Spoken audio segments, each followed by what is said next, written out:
श्री स्वामी समर्थ मैत्रिणींनो, तुमचं माझ्या ज्योत्स्नास कुकिंग या यूट्यूब चॅनल खूप खूप स्वागत आहे. कशा आहात तुम्ही सर्वजणी? कसं तुमचं नक्की सांगा बरं का. आज एक मस्त अशी नवीन रेसिपी आणलेली आहे, कोहळ्याची खीर छान गूळ टाकून. आषाढी एकादशी आहे, त्यासाठी आपण ही बनवलेली आहे. त्याच निमित्ताने चला बघूया साहित्य आणि कृती. आपण 1 पावभर असं कोहळं घेतलेलं आहे. त्याला छान आपण व्यवस्थित त्याचे पाट काढून त्याचे छान आपण काप करून घेणार आहोत. आणि मैत्रिणींनो, आषाढी एकादशी आहे, त्याच्यासाठी आपण नवीन पदार्थ एक तुम्हाला दाखवतो आहे. हा खूप स्वादिष्ट, दिवसभर एनर्जी देणारा असा पदार्थ असणार आहे हा, आणि खूप मस्त देखील लागणार आहे. बघा, अशा पद्धतीने आपण याच्या अशा फोडी करून घेऊया. आपण कोहळ्याची पाट अशी काढून घेणार आहोत आणि त्याच्यानंतर आपण एकसारख्या अशा फोडी करून घेणार आहोत. त्यानंतर आपण कोहळ्याला थोडं धुवून घेणार आहोत.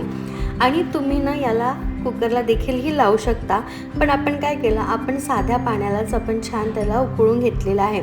बघा मैत्रिणींनो, अशा पद्धतीने छान आपण जाड बुडाची कढई घेतलेली आहे, त्याच्यात घातलेली आहे आणि पाण्यावरच आपण छान याला उकळून घेणार आहोत. मैत्रिणींनो, 10 ते 20 मिनटं जसं जमेल तसं आपण त्याला दाबून बघूया. जर ते छान असं दाबल्या गेलं, त्याचे काप होत गेले चमच्याने, त्या म्हणजे समजायचं की हे छान आपलं व्यवस्थित शिजलं गेलेलं आहे. सो बघा, असं छान व्यवस्थित शिजलेलं आहे. तुम्ही बघू शकता चमच्याने किती छान सोप्या पद्धतीने ते मॅश होत आहे. म्हणजे मस्त असं छान त्याचं टेक्स्चर झालेलं आहे. बघा मैत्रिणींनो, हो की नाही, खूप छान आहे ना ही रेसिपी.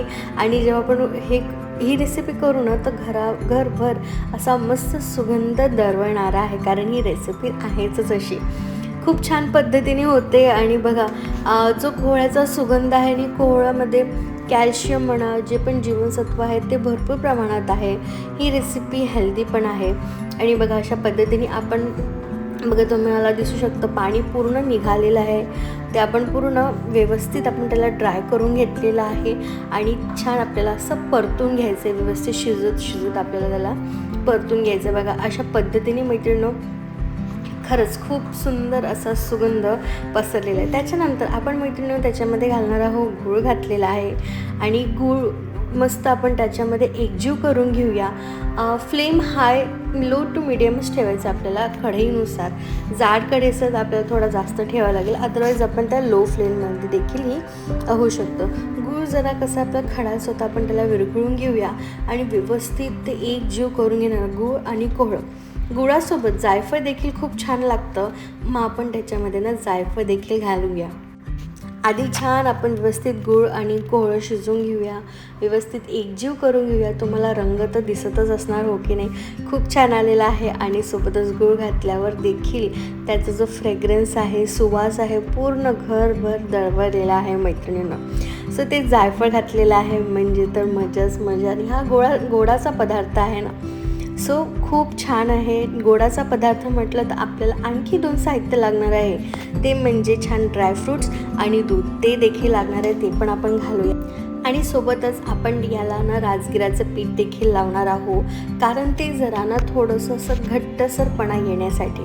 सो आपण थोडं राजगिराचं पीठ घेतलेलं आहे, म्हणजे हेल्दी तर होणारच आहे. आपण थोडं काढून घेतलं, आपल्याला जेवढं आपल्याला त्याची खीर बनवायची आपण तेवढंच घेऊया.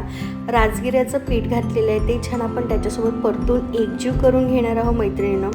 राजगिरा म्हणजे खूप जास्त त्याच्यामध्ये हेल्दी घटक आहे आणि खूप पौष्टिक देखील आहे, हो की नाही मैत्रिणींनो.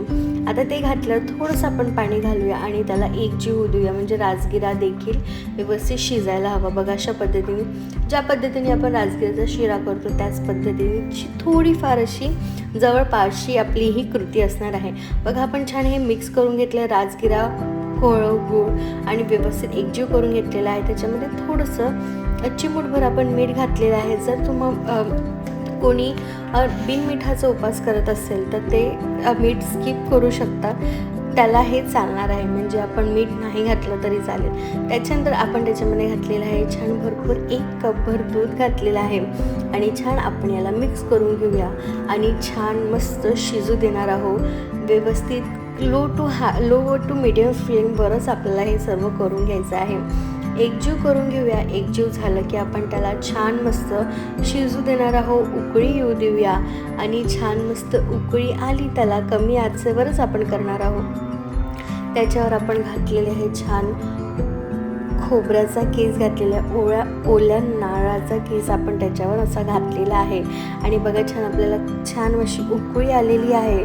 आणि बघा आपली ही खीर ऑलमोस्ट रेडी आहे. मस्त आपण मैत्रिणींनो याच्यामध्ये जे आपण एक पावभर आपण हे घेतलेलं आहे कोळं, त्याच्यामध्ये 4 वाट्या खीर रेडी झालेली आपण छान वाटीमध्ये सर्व केलेली आहे आणि गार्निश केलेल्या ओल्या नारळाच्या किसाने.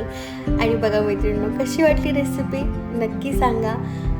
व्हिडिओ आवडला तर लाईक करा, कमेंट करा आणि सबस्क्राईब पण करा. चला आता या व्हिडिओचा इथेच करते. श्री स्वामी समर्थ.